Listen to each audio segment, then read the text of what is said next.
And welcome back. It's really been kind of a tough season, first season for Todd Lee at the helm of the USD men's basketball team with the loss of Matt Mooney and all those injuries. Well, tonight the Coyotes were looking for their fourth Summit win over a very good Omaha team, a team that's in second place.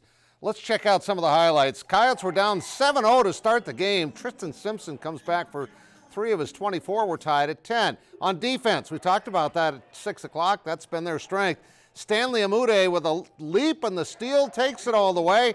He had a big night with 24 points and 10 rebounds. Omaha, though, ends the half on a run. Zach Johnson, 2 of his 27 game high. Omaha up by 7 at half, led by 18 in the second half. It's over, right? Wrong. USD storms back. Amude, game was tied when he hit the right-handed floater. Coyotes up by 2. And he was doing more work on the defensive side, blocking Matt Hahn, starting the fast break. They get it to Cody Kelly. His 3 hits every part of the rim and drops. He had 18 points, and it looks like the Coyotes are going to win. Final seconds, clock winding down. Mitch Hahn with a man in his face nails the three-pointer. We go to overtime.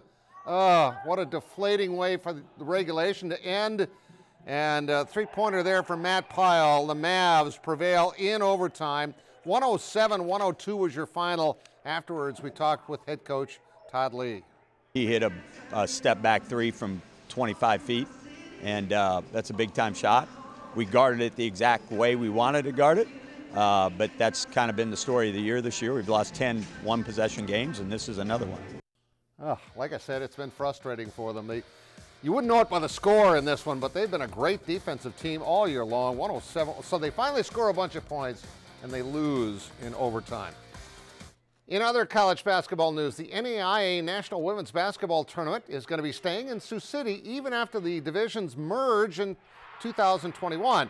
The NAIA today accepting Sioux City's bid to continue to host a single division tournament at the Tyson Event Center through at least 2024. Sioux City has hosted the D2 tournament since '98.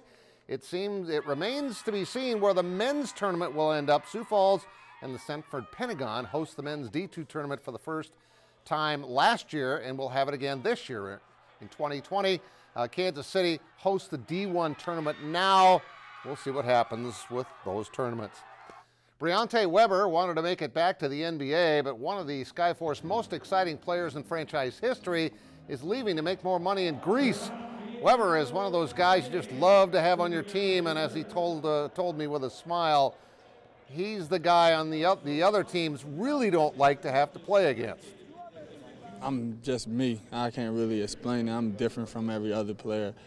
I'm pretty much going to do everything that makes the game fun and what makes it not fun. So with that being said, I just like to play with a lot of energy and just go out there and just be a problem for everybody else on the other team and just make my teammates happy and comfortable as possible. And he did both of those things extremely well on a nightly basis. His energy and talent will be missed.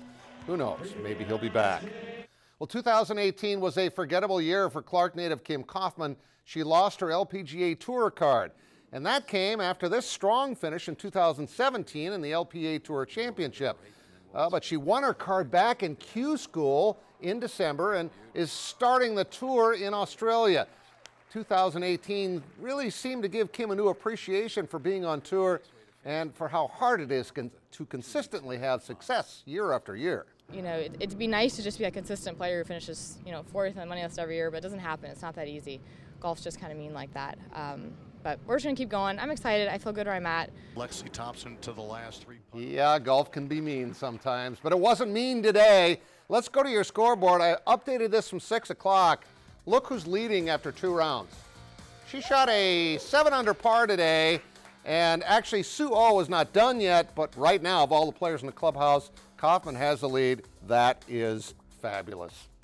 A pair of local college standouts will get a chance to show they're worthy of playing at the next level by participating in the NFL Draft Combine in Indianapolis, February 26th through March 4th. South Dakota State defensive back Jordan Brown is going to be headed to Indy after an All-American career in Brookings where he had 51 games that he played. He picked off 8 passes, logged 148 tackles, and he was a shutdown cornerback who matched up against all the top receivers that the Jacks faced each week. And there's also a lot of draft buzz as we go to this next video about this guy, Trey Pipkins of USF, 6'7", 307 pounds. He anchored that line for the Cougars and paved the way for 1,000-yard rushers like Max Mickey and Gabe Watson, while also helping the Cougars have one of the top offensive squads in D2. Scouts clearly took notice since Trey is one of just 3 players invited to the Combine that did not play in Division I.